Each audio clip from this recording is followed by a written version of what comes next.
How to get number rows on iPhone keyboard. To get started, go ahead and open up the App Store application on your phone.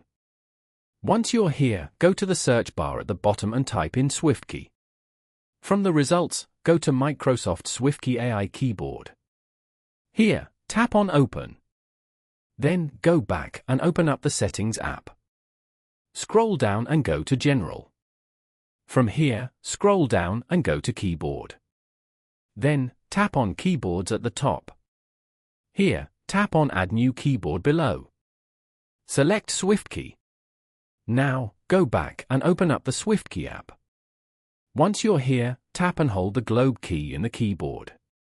Then, select SwiftKey. After that, go back and open up the Settings app again. Scroll down to the end and tap on Apps. From here, go to SwiftKey. On this page, go to Keyboards. Here, turn on the Allow Full Access feature. Tap on Allow to confirm. As you can see, you have now successfully installed SwiftKey. Then, tap on Next. Here, go to the bottom panel and tap on Settings. Over here, turn on the number row switch. This adds a number row to your keyboard. Now, go back and open up Safari. Go to your keyboard and tap on the globe key. Then, select SwiftKey. As you can see, the number row is now added to your keyboard. Following these steps, you can easily get number rows on iPhone keyboard.